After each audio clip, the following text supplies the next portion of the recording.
Hello friends, welcome back to One Cooking Channel. இன்னைக்கு நம்ம சேனல்ல ஒரு சூப்பரான ரெசிபி தான் பார்க்க போறோம். இது இட்லி, தோசை, சப்பாத்திக்குலாம் செம்மையா இருக்கும். மஷ்ரூம் வச்சு நான்வெஜ் டேஸ்ட்ல ஒரு குருமா தான் பண்ண போறோம். ரொம்ப சிம்பிளான ரெசிபி. வாங்க எப்படி பண்றதுன்னு பார்த்துடலாம். நான் இன்னைக்கு மண்சட்டில தான் பண்ண போறேன். மண்சட்டி வச்சுக்கோங்க. அது காஞ்ச உடனே கொஞ்சமா எண்ணெய் சேர்த்துக்கலாம். இது ஒரு மசாலா வதக்கி நம்ம அரைக்க போறோம். அதுக்கு தான் அதில் 1/4 டீஸ்பூன் சோம்பு, ஒரு 3 துண்டு பட்டை சேர்த்துக்கலாம். சேர்த்துட்டு இதை நல்லா எண்ணெயில் ஃப்ரை பண்ணிக்கோங்க. இப்போ ஒரு 10 சின்ன வெங்காயமும் அதில் சேர்த்துக்கலாம். அப்புறம் ஒரு 10 பல் தேங்காய் சேர்த்து இது ரெண்டையும் நல்லா லைட்டாக கலர் மாறுற வரைக்கும் நல்லா ஃப்ரை பண்ணிக்கலாம்.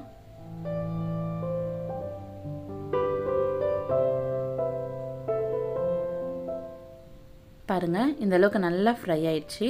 இப்போ இதை ஒரு மிக்ஸி ஜாருக்கு மாற்றிக்கலாம். மாற்றிட்டு நல்லா ஆற விட்டுட்டு தண்ணி சேர்த்து நல்லா ஃபைன் பேஸ்ட்டாக நம்ம அரைச்சி எடுத்துக்கணும்.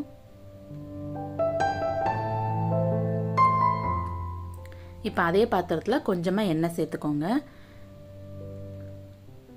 எண்ணெய் நல்லா சூடேறினதும் அதில் 1/2 டீஸ்பூன் ஜீரகம் சேர்த்துக்கலாம். கொஞ்சமாக கறிவேப்பிலை சேர்த்துட்டு ரெண்டையும் நல்லா ஃப்ரை பண்ணிக்கோங்க. பாருங்கள், நல்லா பொரிஞ்சு வரணும். இப்போ ஒரு மீடியம் சைஸ் வெங்காயத்தை ஸ்லைஸ் பண்ணி சேர்த்துக்கலாம். வெங்காயம் ரொம்ப கலர் மாறணும்னு அவசியம் இல்லை, லைட்டாக ஃப்ரை ஆனால் போதும். பாருங்கள், இந்தளவுக்கு நல்லா வதங்கிருச்சு. இப்போ இதில் 1 டேபிள் ஸ்பூன் இஞ்சி பூண்டு பேஸ்ட்டை சேர்த்து அதோட பச்சை ஸ்மெல் போகிற வரைக்கும் நல்லா வதக்கி விட்டுக்கலாம். பாருங்கள், நல்லா வதங்கிருச்சு.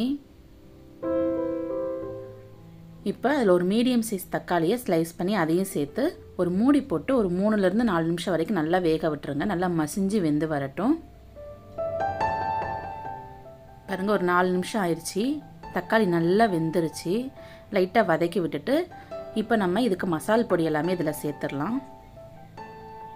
1 டேபிள் ஸ்பூன் மிளகாய்த்தூள், 1 டேபிள் ஸ்பூன் தனியாத்தூள், 1 டீஸ்பூன் உப்பு சேர்த்துக்கலாம். காரம் உங்களுக்கு எவ்வளோ தேவையோ அந்த அளவுக்கு நீங்கள் சேர்த்துக்கோங்க. லைட்டாக மிக்ஸ் பண்ணிவிட்டு ஒரு 5 நிமிஷம் அப்படியே விட்டுருங்க. நல்லா வதங்கி எண்ணெய் பிரிஞ்சு வரும்.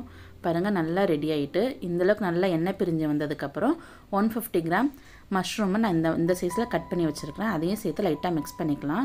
இப்போ தண்ணி எதுவுமே சேர்க்கக்கூடாது. ஒரு மூடி போட்டு வேக விட்டுருங்க. அதுலேருந்தே நல்லா தண்ணி வரும். ஒரு 4 நிமிஷம் அப்படியே வேகட்டும். பாருங்கள், இப்போ ஓப்பன் பண்ணி பார்த்தீங்கனாலே தெரியும் தண்ணி நல்லா விட்டுருக்கு. மஷ்ரூமும் நல்லா வெந்திருக்கு. இந்தளவுக்கு நல்லா குக் ஆனதுக்கப்புறம் தான் நம்ம அரைச்ச பேஸ்ட்டு சேர்க்கணும். இப்போ நம்ம அரைச்ச விழுதை இதில் சேர்த்துக்கலாம். சேர்த்துட்டு மிக்ஸி ஜாரை கழுவி மட்டும் கொஞ்சமாக தண்ணி சேர்த்துக்கோங்க. நீங்கள் இட்லிக்கெலாம் சாப்பிட போகிறீங்க, இட்லி தோசைக்கெலாம் சாப்பிட போகிறீங்க அப்படின்னா கொஞ்சம் தண்ணியாக வச்சுக்கலாம். இல்லை சப்பாத்திக்குன்னா கொஞ்சம் தண்ணி கம்மியாக வச்சுக்கலாம். அது உங்கள் இஷ்டம் தான். இப்போ ஒரு மூடி போட்டு நல்லா கொதிக்க விட்டுருங்க. பாருங்கள், நல்லா கொதிச்சிருச்சு. பச்சை ஸ்மெல் எல்லாம் நல்லா போயிடுச்சு. இப்படியே ஒரு சிம்மில் வச்சுருங்க. அப்படியே எண்ணெய் பிரிஞ்சு வரும். அது வரைக்கும் நம்ம வெயிட் பண்ணலாம். பாருங்கள், நல்லா எண்ணெய் பிரிய ஆரம்பிச்சிருக்கு. இப்போ கொஞ்சமாக கொத்தமல்லி தழை தூவிக்கலாம். தூவிட்டு ஒரு 2 நிமிஷம் மட்டும் அடுப்பில் வச்சுட்டு அப்படியே ஸ்டவ் ஆஃப் பண்ணிடுங்க. பார்க்குறதுக்கு எவ்வளோ சூப்பராக இருக்குது. டேஸ்ட்டு ரொம்ப சூப்பராக இருக்கும். கண்டிப்பாக வீட்டில் ட்ரை பண்ணி பாருங்கள். எல்லாருமே என்ஜாய் பண்ணி சாப்பிடுவாங்க. ட்ரை பண்ணி பார்த்துருங்க. ஃபீட்பேக் எனக்கு மறக்காமல் கமெண்ட் பண்ணுங்கள். சேனல் உங்களுக்கு ரொம்ப பிடிச்சிருந்தா சேனலை சப்ஸ்கிரைப் பண்ணிக்கோங்க. அப்படியே பக்கத்தில் இருக்கிற பெல் பட்டனை கிளிக் பண்ணிக்கோங்க. ஓகே ஃப்ரெண்ட்ஸ், நெக்ஸ்ட் ஒரு இன்ட்ரெஸ்டிங்கான ரெசிபியோட நான் உங்களை மீட் பண்ணுறேன். அது வரைக்கும் பாய்.